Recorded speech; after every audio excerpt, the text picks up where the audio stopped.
Good afternoon, everyone, and thank you for attending this hearing. We've got a lot of important work to do here today, and we are going to start with Intro 131A, otherwise known as Avonte's Law.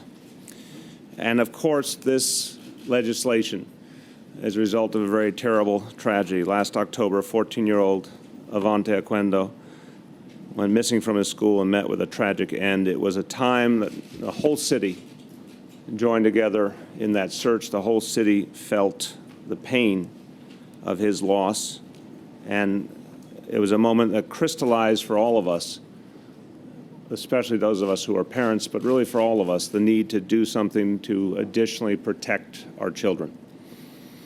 We're committed to making sure their schools have more tools at their disposal to keep our children safe. I know it's something Chancellor Farina thinks about constantly and has thought about throughout her career. And it's something we're very, very devoted to. And this legislation will make a real difference. It will allow us to do more to help make sure that there are no more such tragedies. The legislation is sponsored by Councilmember Robert Cornegy and requires the Department of Education to evaluate the need for door alarms in all city schools. And this includes in District 75, which educates students with special needs. By May 30th of next year, the Department of Education must submit a report that, 1, indicates which schools should receive door alarms, and 2, establishes a timeline for their installation.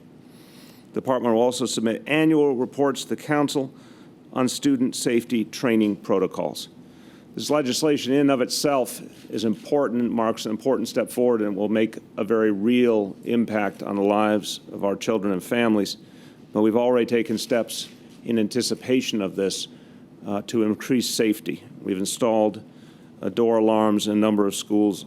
We have installed additional security cameras in hundreds of buildings citywide. We've enhanced the missing student protocol. We've been improving school safety plans to better serve District 75 students in particular. And additionally, we've been increasing training for school safety agents in terms of how they work with students with special needs. This is a powerful and touching moment, and it's particularly powerful because two people so deeply affected by this tragedy are here. I'd like to recognize them.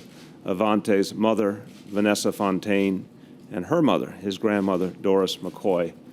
I want to thank you so deeply for being here and being a part of this event. And I want you to know how much we still feel, how much our hearts go out, and our sympathy is with you for the loss and how we have to turn this loss into something that somehow allows us to move forward and protect others. I want to thank Chancellor Carmen Farina and her entire staff for their devotion to doing this work. I want to thank Speaker Melissa Mark Viverito and her staff and all the members of City Council who have been devoted to making this change. I want to thank Councilmember Danny Drum, the chair of the Education Committee, for his leadership, all of them devoted to ensuring we protect our children. And again, Councilmember Robert Cornegy taking the lead on this. He's been someone who cared deeply and has acted on issues of the needs of children and education for many, many years. I've seen with my own eyes his frontline work in the communities he serves. I want to thank you for being a tireless advocate and bringing this legislation to fruition. And we're going to hear from the council member in just a moment. But first, the woman is doing an extraordinary job running our schools, serving our over 1.1 million school children, protecting them, and who will be in charge of making sure we go even farther to protect them, our Chancellor Carmen Farina.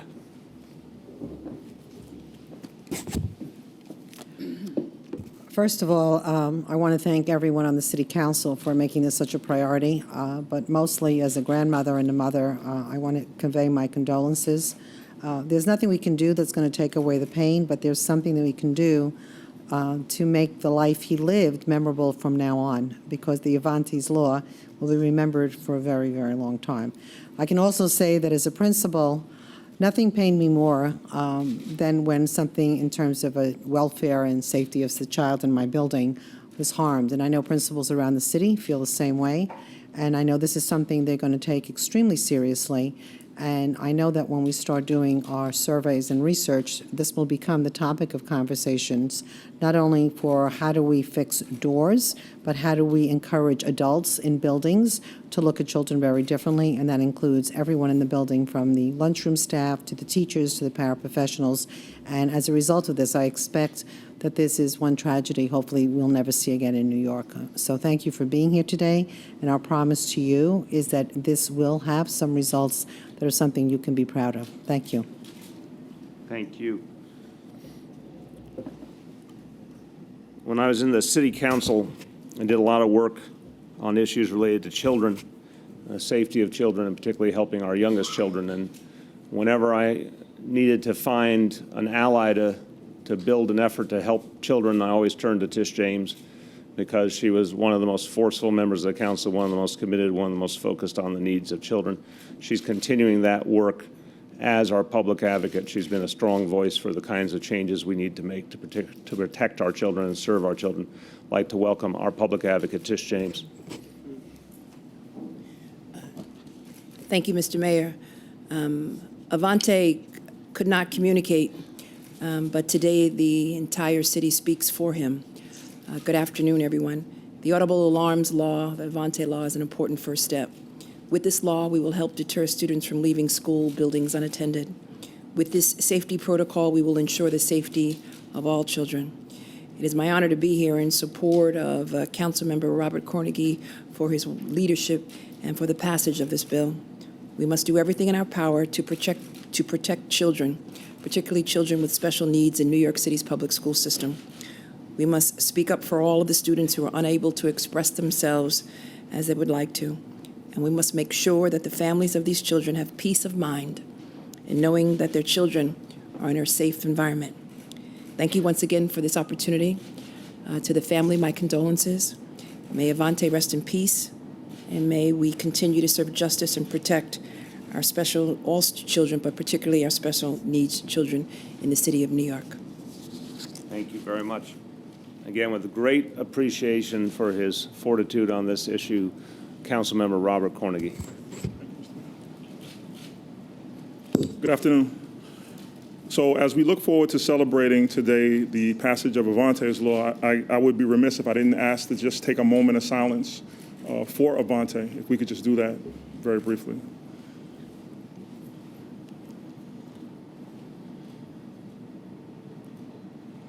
Thank you.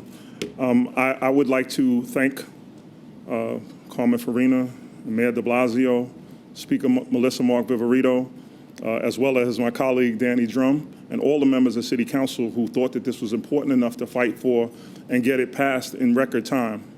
And I just want to state that that is record time. So me as a new council member thought that we were moving too slow, and I found out that this was actually record time. So I want to thank everybody involved for thinking that this was a priority enough to get this done before the school year comes into play. There's a saying that goes, when you know better, you do better. Today, we're here to celebrate a commitment our city is making to do the right thing to for public school families. Most of you know that I'm a father.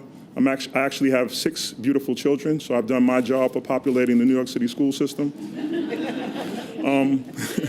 One of whom is a teenage boy with special needs. With that experience in my family, you can be sure that the stories of Avonte Oquendo's disappearance, the search, and finally the news of his death shook me and my family to the core. It broke all of our hearts and sensitized our entire city to the problem of unalarmed school doors for students with special needs. As the school year continued, so did this problem. Samir Tally Jasper, a pre-K student, was looking for his teacher and went straight from the bathroom out of a door near his classroom. When he made it home on his own, his father had to inform the school that he had been gone. No one in the building had any idea. This terrifying experience showed that our youngest students are also at risk of slipping out of a door to be exposed to all the danger of wandering the streets of New York City on their own. The Tally Jaspers are my constituents, and they let me know directly that they wanted action. To be sure, what happened to Samir didn't happen to any other child. We started working to develop this bill immediately. When I met Ms. Oquendo and Ms. McCoy, soon thereafter, I understood that advancing this bill would be a meaningful way to show that their son and grandson's death had not been in vain. I'm so grateful that Avonte's family and the Tally Jaspers have supported this bill at every step, and have joined us here today. Today, we celebrate Avonte's law becoming law. It's wonderful to know that the Department of Education is focused on the problem and committed to making change. During the 2014-2015 school year, every public school building in the system will be evaluated to determine whether unalarmed exterior doors pose a safety risk. That evaluation must be completed by the end of May 2015, but I hope it can be completed even sooner. After all, it won't benefit anyone to have another school year like the last one, with story after story of school children leaving buildings without their teachers' or principals' knowledge. That's especially true with pre-K about to bring thousands of new 3- and 4-year-olds into school buildings for the first time. Every school has a team of adults that know their building well, principals, custodians, safety agents. As you're preparing your schools for the start of the school year, please discuss the issue and let the DOE know what equipment you need to ensure your exterior doors are secure.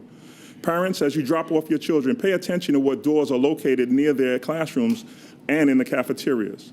If it seems to you that a risk exists, speak up. All of your input can help to ensure that by this time next summer, we have a public school system that is safer and more secure.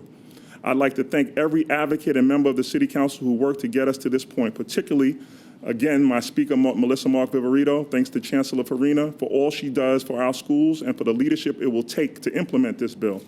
A final thanks, of course, to Mayor de Blasio for making it official and signing my first bill into law. Thank you, Robert. Thank you very much. It will be my honor to. We have two citizens who have signed up to speak.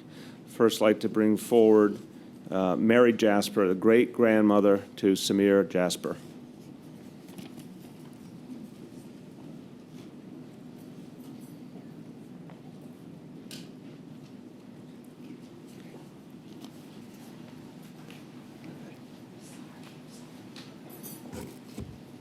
My name is Mary Jasper. I'm Samir, Kelly Jasper's grandmother. He was a child of a student that did walk out of school and they had no idea where he had gone. Today we want to say thank God for this child still being here because I could have been in the same situation that the Avonte family is in today. But I thank God, and as we look at the bill, we push that bill. And we thank God for Mr. Carnegie. We thank you and your staff for pushing it as further as you pushed it. And to all of you parents, we want to say to you today, this is just the beginning. We will be visual in all the schools and go to the schools and make sure that things are done the way they should be done. And for you parents that's not involved with the school, I recommend you get involved with the school as soon as you can, because our school and our children are our health, and everything that we are today, if our children are not safe, we're not safe. To you, Mayor de Blasio, we thank you so much for signing this bill. For all of you that had participated in this bill, we just want to say to you as parents and people of New York City, we thank you, Mayor, because you're doing a great job. We thank you. Thank you very, very much. Thank you. Now I'd like to bring forward David Parisman. Thank you, Mr. Mayor. And thank you, everybody, for giving me an opportunity to speak with you for a few moments. Councilman Carnegie, you did it. You did it, and you did it in record time. You said you were going to, and I want to thank every member of the council and thank the mayor for making this come true. I don't think anything is going to ever wash away the wounds of Avonte's family. But this is certainly something marvelous because something positive has come out of it. I want to thank you also for allowing me to be a small part in bringing it about. What's special about this bill is that it is not just an end, because the door alarms aren't all that's in this bill. It's the part that much of the press has seen and much of the public know about, but that last paragraph is very important, because what it calls for is annual reviews of training programs of the Department of Education to make sure that no grandmother, no mother, no brother, and no family, and no child like Avonte ever has to endure what this family endured. So on their behalf, I thank you. Thank you very much. Thank you. Before we move to the signing, just a few words in Spanish. Garantizar la seguridad de nuestros estudiantes es una de mis principales prioridades. Esta nueva ley hace que el Departamento de Educación evalúe la necesidad de colocar alarmas en las puertas de las escuelas cuando y donde sea apropiado. I want to now invite the members of Avonte's family, the members of Jasper family, the Chancellor, the Public Advocate, and Councilmember Cornegie and other council members to join me as we sign this legislation.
This bill is now signed into law.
We're now going to be discussing Intro 422, the DRE bill. Let's just give folks a moment. I'm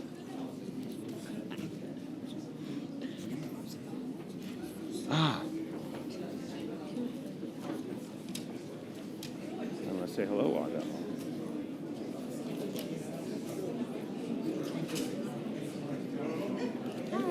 You're the guy who I stood up. Yes. I am so sorry. I'm so sorry. We'll meet again next time. It's just a Frank.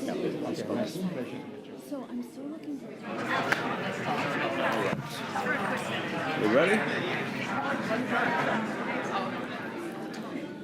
It'll be great. And my treat will love lunch.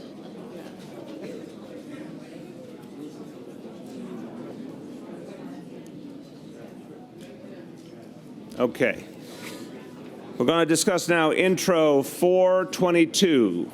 Yeah, let's get the doors closed. Excellent. This bill concerns the Disabilities Rent Increase Exemption Program, or DRE. DRE is an essential program for people with disabilities living in rent-regulated housing. It freezes rents at current levels and exempts them from future increases. It's the sister program of SCRE, the Senior Rent Increase Exemption Program. In March, Governor Cuomo signed legislation allowing municipalities to increase the income limit for SCRE. The limit climbed from $29,000 to $50,000, and the city followed through and enacted this change in May, but the legislation did not include DRE, which was a serious oversight. So folks who were on SCRE finally got an adjustment to the income levels to reflect the actual cost realities of New York City and the actual reality of our economy, but it did not happen for DRE. So, thankfully, the state enacted another law that improves DRE in two ways. It allows municipalities to also increase DRE, the income limit for DRE, to $50,000. And it simplifies eligibility determinations by setting a single income limit regardless of household size. The city is enacting both of these changes with Intro 422, sponsored by Councilmember Helen Rosenthal. Increases the income limit for the DRE program for a period of 2 years. Right now, more than 11,000 New Yorkers are benefiting from DRE. This bill will expand eligibility to an additional 3,300 households, to make a very big difference. And it's always important to talk about real human beings who will benefit from the actions of our government. I want to give you a very powerful example. We have a matriarch of a household here, Irma Campbell. We want to thank you, Irma, for being with us. She and her husband, Richard, have lived in their Alphabet City apartment for more than 40 years. 40 years. They raised 3 boys in that apartment. Richard was a plumber, and Irma worked as a paraprofessional in our city schools. Then in 2002, Richard was diagnosed with a serious case of prostate cancer and became disabled. In 2007, Rich and Irma signed up for DRE, and it was a huge help. It's a big step forward. And their budget was tight, but they were able to make ends meet. But then this past April, their benefits increased slightly, and they inched above DRE's $29,000 income threshold. As a result, their rent increased. Their already tight budget began to fray, and they even had trouble buying Richard's medication. Thanks to this legislation, Irma and Richard will once again qualify for DRE and get the help that they deserve. It'll help them pay their bills. It'll help them to stay in their home. And they're an example of wonderful, hardworking New Yorkers trying to make ends meet. This legislation is going to help 3,300 New York households just like Irma's, and it'll make a big, big difference. I want to thank Irma for being here. Let's give her a hand. Thank her for all she does. I want to thank everyone who is a part of this gathering today, the members of my administration, and I want to especially thank Assemblymember Brian Kavanaugh, who was the Assembly sponsor and played such a crucial role in righting this wrong in Albany. We thank you, Brian, deeply for that. And, of course, Helen Rosenthal for her sponsorship. So we're going to hear from a few people. I'd like to first invite the man who is responsible for implementing this important change and is doing a great job, our Finance Commissioner, Jacques Jiha. I'm just going to be very brief. Thank you, Mr. Mayor. This is a very important piece of legislation that will benefit many more New Yorkers with disabilities. I just want to assure them that we are prepared to efficiently process and manage the increased volume of application we expect across New York City.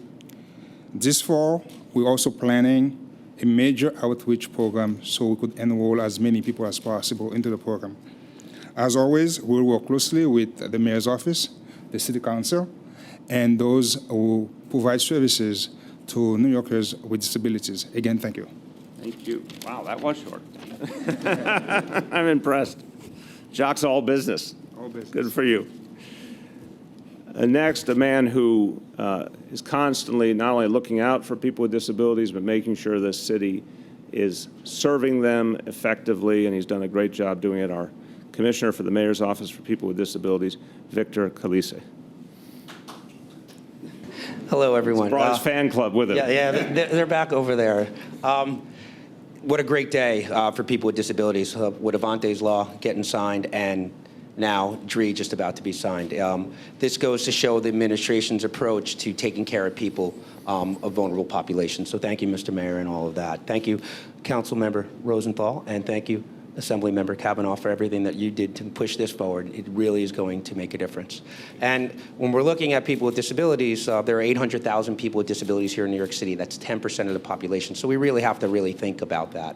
And with DRE being signed, it's not only going to keep residents in their home, it's going to help institutionalization and, most importantly, improve people's lives. I want to thank the Department of Finance for everything that you've done to do this. Enoch Gearman in my office, who is our housing expert, and most of all, disability advocates that continue to fight for the rights of people with disabilities. And the city is behind you, and we are going to do everything that we can to make New York City the most accessible city in the world. Thank you very, very much. Well, there's a proverb that says it takes a village to raise a child. I want to give you the legislative version. It takes bill sponsors to pass legislation, and I want to thank both of them who, in the city and state level, who made this possible. Let's start with Councilmember Helen Rosenthal, who has done a great job when she latches onto an issue. She follows it through all the way to completion. Once again, congratulations, Councilmember. Thank you. 2 for 33. There you go. All right. Government is at its best keeping those who are among the most vulnerable in their homes. Those who are eligible for disability benefits, living on limited resources, and incapable of shouldering the burden of the ever-rising rent, especially here in New York City. Increasing the rent cap for those people who are eligible for disability benefits will preserve affordable housing for at least 3,000 additional New Yorkers. I thank Assemblymember Brian Kavanaugh, State Senator Diane Savino for their leadership in expanding DRE at the state level. And my thanks to the mayor for holding this hearing today, to Chair Cohen in the City Council for his leadership on mental health services, to my colleagues in the council under the leadership of Speaker Melissa Mark Viverito for passing Intro 422 422. And a special thanks as well to my colleagues who co-sponsored this bill, one of whom is here today, Council Members Williams, Dickens, Ulrich, Vaca, Cohen, and Lander. Thank you very much. Thank you. And it is a particular challenge to get things done in Albany. So special credit to Assemblyman Brian Kavanaugh for seeing this through and righting a wrong that had been missed originally, and with his leadership, the wrong was right. Assemblymember Brian Kavanaugh. Thank you very much, Mr. Mayor. And a lot has been said about this bill already. I'll be brief. But this is really a great example of a big change we're seeing in the city, and some would say that it is spilling over into some of our activities at the state level. We have a renewed commitment in this city to making sure that people can continue to afford to live in the communities that they have built and maintained over many years. We're seeing that in a variety of issues that our new mayor has championed and that many of us have championed for a long time.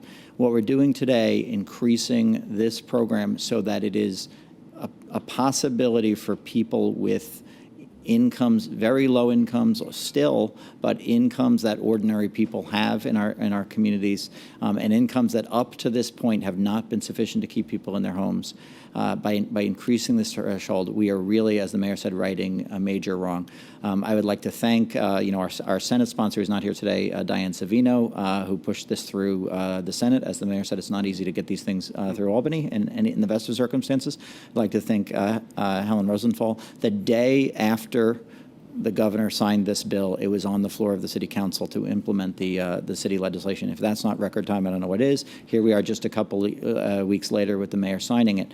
I'd also like to thank the Department of Finance has really taken on the challenge of, it was mentioned that we expanded the SCREE program earlier this year, and we're now expanding the DREE program.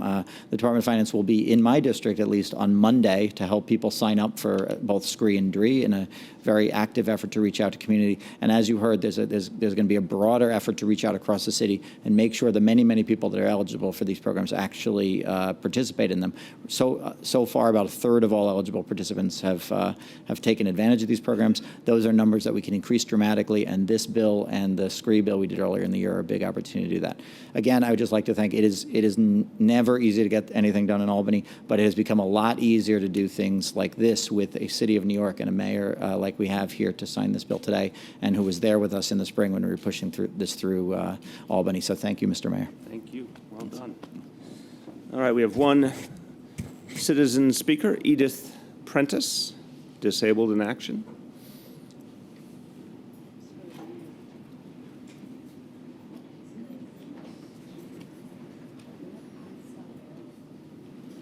I'd like to thank the mayor and the council. Turn it off. Well, we're good. Hold on, technical difficulties. There we go. Very technical. I'd like to thank the mayor and the council, the state legislature, and the governor. Back when we first got DREE, I remember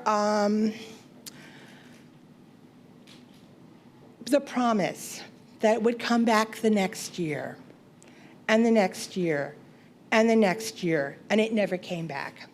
I would like to point out there are still two populations that have not come to the threshold: the senior citizen homeowners and the disabled homeowners.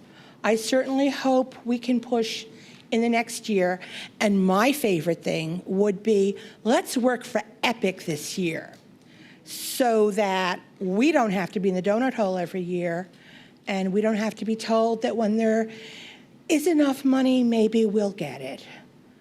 The disabled population and the disabled community, please don't call us vulnerable. Please don't call us needy.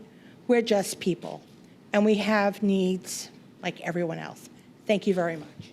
Thank you very much. Before we sign the legislation, just a few words in Spanish. Estamos comprometidos a ayudar a los neoyorquinos con discapacidades a que tengan una vida plena y productiva. La ley que firmó hoy ayuda a las personas de bajos recursos con discapacidades cuando les aumentan el costo de sus alquileres. With that, I'd like to welcome Commissioner Jiha and the council member and the assemblyman over to sign this legislation. And of course, Victor, come on over.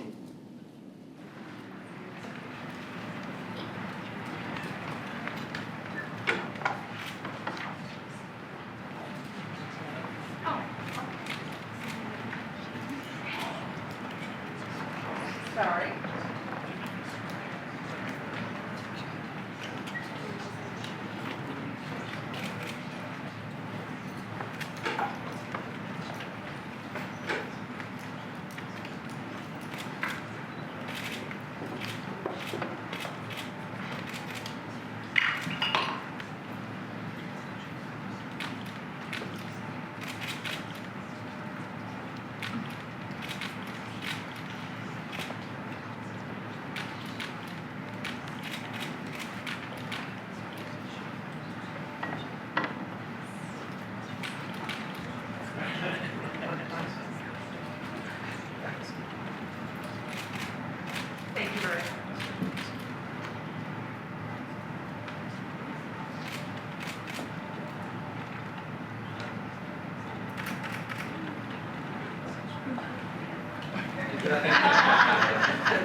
And the bill is now signed into law.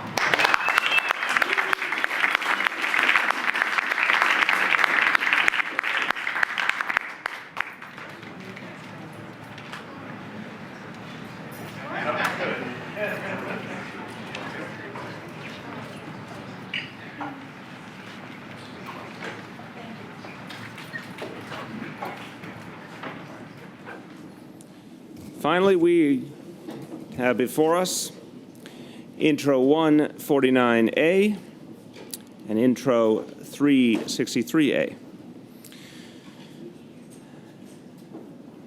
Now, these pieces of legislation are predicated on the idea that when we all know how government operates, when it's out in the open, we have a more engaged and effective citizenry.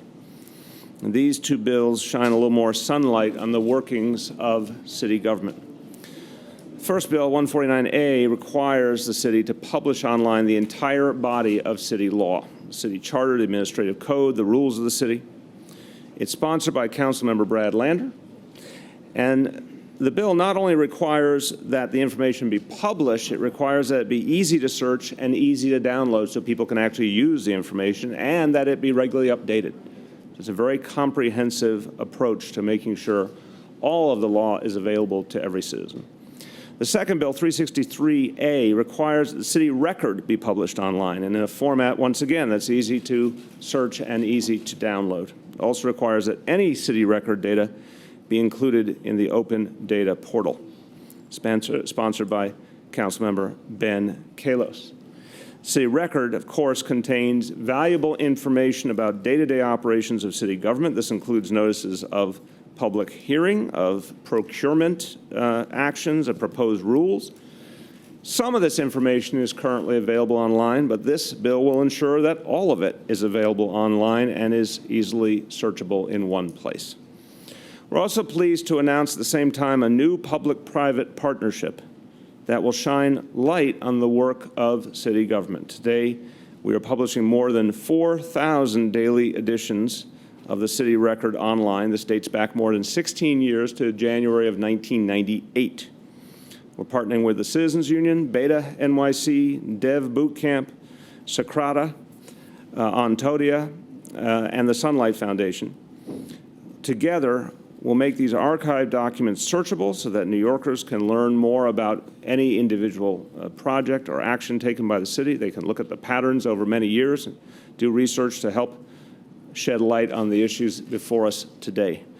I want to thank the staff at the Department of Citywide Administrative Services, the Department of Information and Technology and Telecommunications, and the Department of Records and Information Services. Their leadership has been essential to making this legislation a reality. We are joined today by DCAS Commissioner Stacey Cumberbatch and by the members of the council, Brad Lander and Ben Kalos, and I want to thank all the council members for their action in supporting this legislation. I'd like to first invite Commissioner Stacey Cumberbatch to speak and say that she has quickly taken a sprawling agency and made sense of it. And that's a big achievement to begin with. And now she's helping the public to make better sense of city government. Commissioner Cumberbatch. Thank you, Mr. Mayor. I first want to thank City Councilman Ben Kalos for sponsoring the legislation, and thank you, Mr. Mayor, for signing it today. So, I mean, just an important basic concept that our government should be open and transparent, that people should have the ability to access information easily and search it. That is the foundation of having a just government and a government for equity. So I'm very happy. I'm here joined with my staff. I want to acknowledge Eli and Nitin, who are going to steadfastly implement and make it a searchable body of information for the public. They've done a tremendous job. Thank you very much. Thank you. Now, I'm not a lawyer, so I say this advisedly. I consider Brad Lander my council member, and I still own my house in Brooklyn, even though I'm in an interesting temporary housing dynamic. So Brad's a dear friend, and we've worked together for many years, and he has been someone who's really championed the idea of transparency in government, done an incredible job with things like participatory budgeting and bringing our citizenry more deeply into the process. I'd like to welcome Councilmember Lander. Thank you. Thank you, Mr. Mayor. We miss you in the neighborhood already, but I will say that your composting video is a hit. It really is. If you haven't seen the composting video, it's a must-watch, and it's helping the folks in Park Slope and Windsor Terrace in my district, certainly, where composting is very popular already. I also note that you're in good hands now in Councilmember Kalos's district, so between the two of us, we'll watch well over both your homes. They say ignorance of the law is no excuse, but how are New Yorkers supposed to know the law if they can't find it easily? When we first introduced this bill in the last term, city laws were not anywhere online findable from the New York City website. Private vendors were the ones who were essentially in control of them.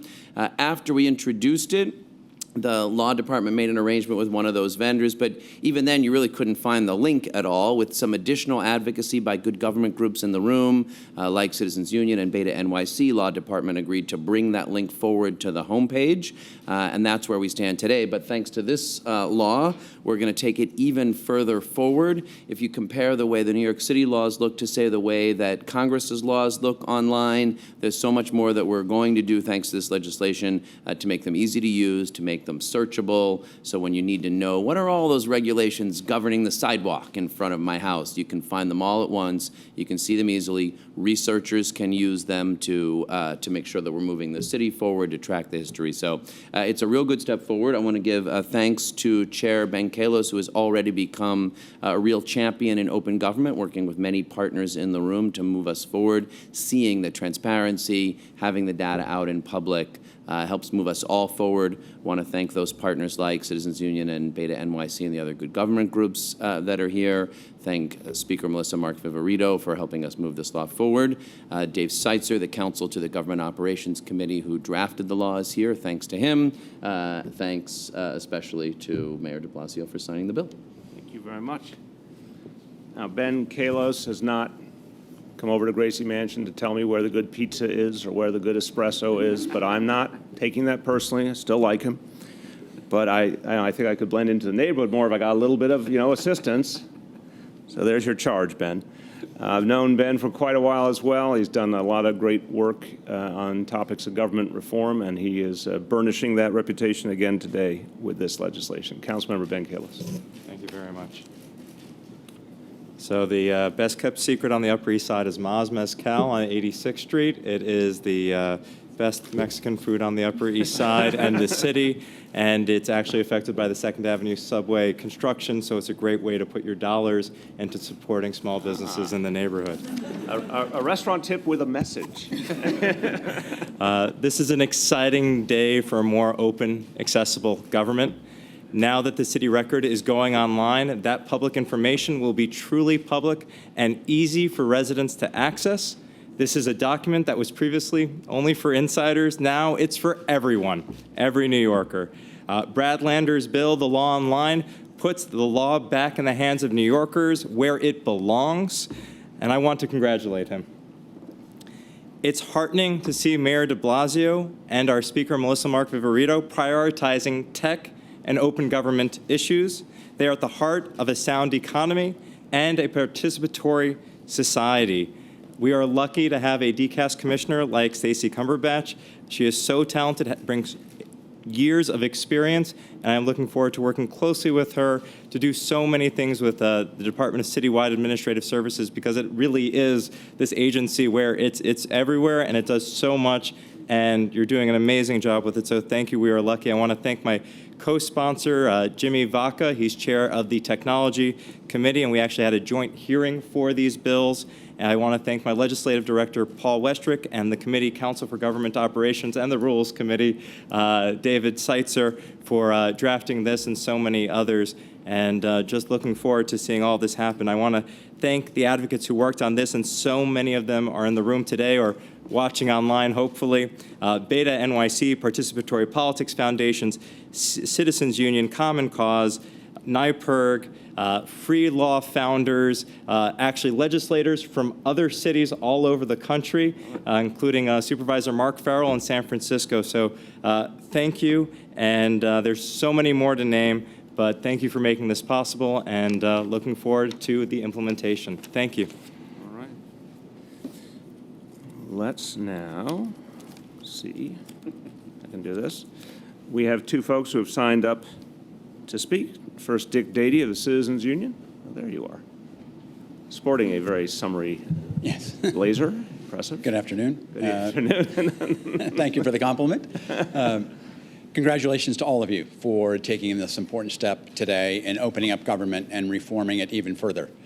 Citizens Union was pleased to work with the two council members and the city council in bringing about this legislation that really does make government more transparent and allows for the city laws and the city record that are already online to be more user-friendly and searchable. And that will result in a more informed citizenry. And by that, it will involve a more engaged and participatory citizens in New York so that they know what the laws are and that they can become even more responsible and engaged citizens. And that is a great credit to all of you. And Mr. Mayor, we thank you for supporting this legislation and signing it. And we look forward to your administration implementing it so well. Thank you. Thank you very much, Dick. And now Noel Hidalgo of Beta NYC.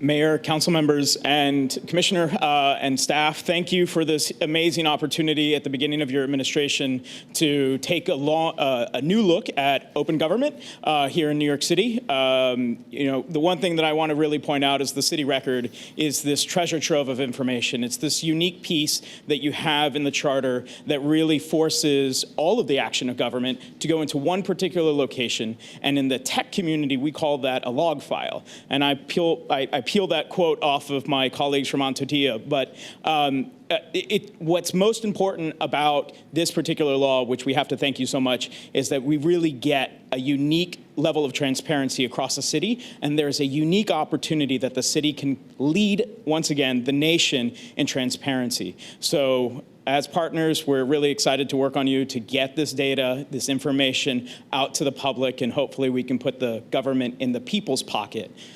So thank you. That's a soundbite right there. Thank you. Quick moment in Spanish before we sign the legislation. Esta ley nos obliga a hacer las leyes de la ciudad y la publicación City Record más accesible por Internet. Este paso es simple, sentido común y ayuda a que nuestros residentes entiendan mejor cómo opera la ciudad. With that, let's sign the bill.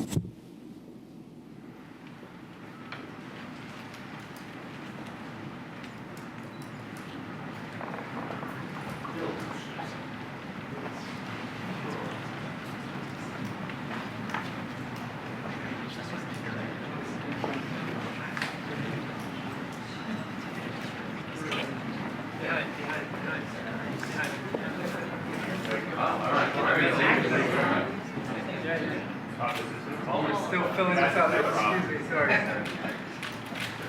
Rob, you missed it. Oh my goodness. I'm so sorry. Busy staging.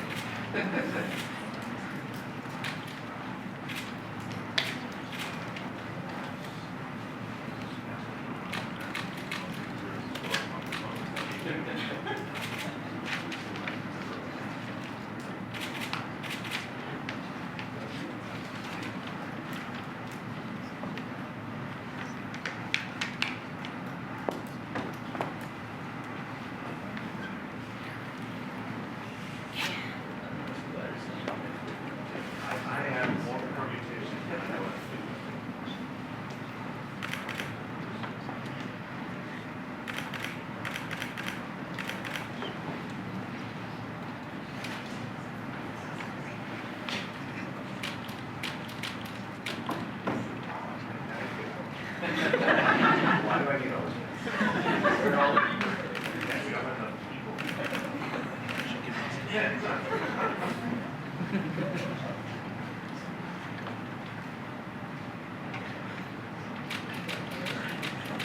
did you get it? In focus and everything.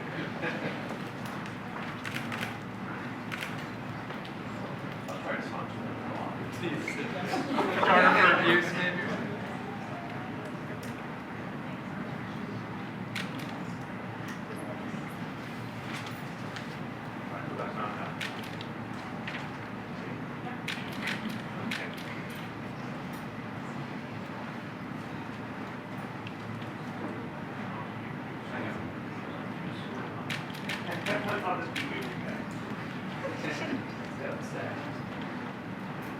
Both pieces of legislation are now signed into law.